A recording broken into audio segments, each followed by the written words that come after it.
अविनाश महाराज भारती यांचं आगमन विचारपीठावरती झालेलं आहे। एकदा प्रचंड टाळ्या वाजवून आपण अविनाश भारतींचं या ठिकाणी स्वागत करायचं आहे।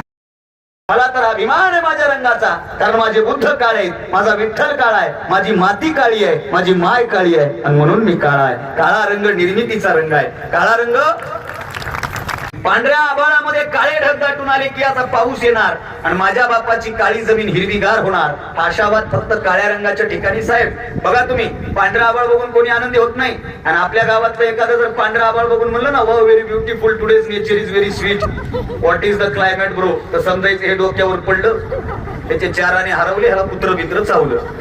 पांढरा आभाळ बघून कोणाला आनंद होत नाही, पण काळा आभाळ आले की आनंद होतो, कारण काळा रंग निर्मितीचा रंग आहे। म्हणून मी नेहमी माझ्या व्याख्यानाचा आगाज, माझ्या व्याख्यानाची सुरुवात या 4 ओळींनी करत असतो। लोककवी भीमशाहीर वामनदादा कर्डकांच्या या ओळी आहेत, माझ्या आवडत्या ओळी आहेत। वामनदादांनी फार गोड लिहिलंय, या ओळी तुमच्या समोर ठेवतो आणि विषयामध्ये प्रवेश करतो। वामनदादांनी असं लिहिलं सर, वामनदादा म्हणतात, काळ्या धरणी वरले काळे,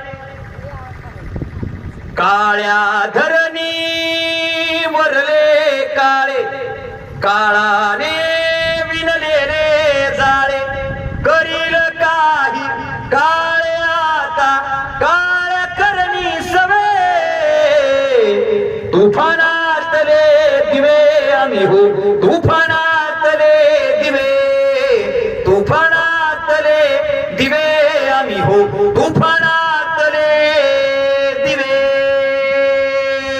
दोन भाऊ म्हणजे एक गणेशजी आणि दुसरे कार्तिकजी, गणपतीचे भाऊ कार्तिक स्वामी। या दोघांमध्ये शर्यत लागली। कोणती शर्यत लागली? कार्तिक स्वामी म्हणले, या ब्रह्मांडाला कोण प्रदक्षिणा मारून येते ते बघू, तू अगोदर प्रदक्षिणा मारतोस का मी अगोदर मारू? मला हो चांगलं हो, गाडीला फुल रेस आणि गाडी उभी कुठं? डाव्या पुढं दुकानात। काही म्हणत नाही, लयच भारी असते आज या ठिकाणी आपल्या गावचं नाव वाचले असं, यांचं दुःख निधन झालेलं। आता निधन दुःखच असणार का? कुणी म्हणतं मारुतीच्या कुठे गेले, आणि त्याचा पुढचा डायलॉग असते, त्यांचे माझे लय जिवाळ्याचे संबंध होते। अरे मग तुला नाव कसं काय माहित नाही? एवढे जिवाळ्याचे होते तर नाव कसं काय माहित नाही? बरं ते भाषण कुणी ऐकतंय का? पाहुणे रावळे ऐकतात का? आणि जिजाऊंच्या नावानं महाराष्ट्रात सगळ्यात जास्त वृद्धाश्रम आहेत, ही तिसरी शोकांतिकेची बाब। आणि ज्या पंढरपुराबद्दल मी बोललो ना, त्या पंढरपूरच्या सोलापूर ग्रामीणचा डीवायएसपी हा माझा दस्तूर भाऊ होता, त्याचं नाव अमोल भारती। आणि वारीच्या वेळेला अमोल दादाने मला फोन केला आणि अमोल दादाने मला सांगितलं, अरे मी पंढरपूरच्या डीवायएसपी असल्यामुळे पंढरपूरच्या वारीचं माझ्याकडे नियोजन आहे। म्हणलं दादा काय झालं? तुम्ही लय मोठेपणा सांगता विठ्ठलाचा। मग अरे त्या पंढरपूरमध्ये पासून त्या पुंडलिकापर्यंत हजारो मायबाप हातामध्ये ताट वाटे घेऊन भीक मागत पंढरपुरामध्ये बसले होते रे।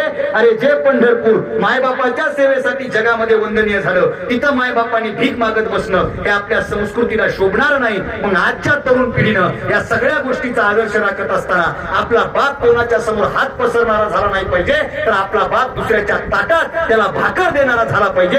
याच्यासाठी प्रयत्न करणं काळाची गरज आहे आणि त्याच्यासाठी मी महाराष्ट्रभर बोलत फिरतोय। एकच इच्छा आहे दादा, महाराष्ट्रातले वृद्धाश्रम ओस पडावे आणि घराघरात मायबाप आनंदाने नांदावे। ज्या दिवशी मायबाप घराघरामध्ये आनंदाने नांदतील ना, ज्या घरामधून म्हाताऱ्या बापाचा हसणारा आवाज, म्हाताऱ्या आईचा हसणारा आवाज येईल ना, त्या दिवशी हा महाराष्ट्र, त्या दिवशी हा भारत सगळ्यात पवित्र झाल्याशिवाय राहणार नाही। त्याच्यासाठी माझा प्रयत्न सुरू आहे। हा अविनाश भारती नावाचा पोरगा महाराष्ट्रभर फिरतो। मी जाहीरपणे लाख वेळा ही गोष्ट बोललो असेल। सर तुम्ही माझा परिचय करून देत असताना कीर्तनकार म्हणून परिचय करून दिला, पण आपला बाप कोणाचा बाप आहे हे आपण 100% ठरवू शकतो। म्हणून आपल्या बापाला आपल्यामुळे आदर भेटला पाहिजे, याच्यासाठी जगायला सुरुवात करा। सर झी टॉकीजला आतापर्यंत 38 एपिसोड झाले माझे। जेव्हा माझा पहिला एपिसोड लागला ना, तेव्हा माझ्या मित्रांनी गावात चौकात बॅनर लावलं होतं। मी प्रत्येक ठिकाणी ही गोष्ट बोलतो दादा, माझं बॅनर किती, कसोटीमध्ये किती, IPL मध्ये किती, हे सगळं पाठ करण्यापेक्षा तुमच्या बापानं या बांधावरून त्या बांधावर, त्या बांधावरून या बांधावर किती धावा काढल्या, त्या बापाच्या धावा मोजा। अरे बापाचं रणरेग हे जगातल्या सगळ्यात मोठ्या क्रिकेटर पेक्षा झाल्याशिवाय राहणार नाही आणि तुमच्या आयुष्याचा मॅच कधीच टाय होणार नाही। बापाच्या धावा मोजा, आईचे कष्ट मोजा, एवढाच अट्टहास तुमच्या समोर व्यक्त करतो। मला एक म्हातारी भेटली आणि ती म्हातारी म्हणली, काय बोललात सर तुम्ही? डोळ्यात मी म्हणलं तुम्हाला लेकर एकुलतं एक पोरग आहे आणि एकच पोरगी आहे.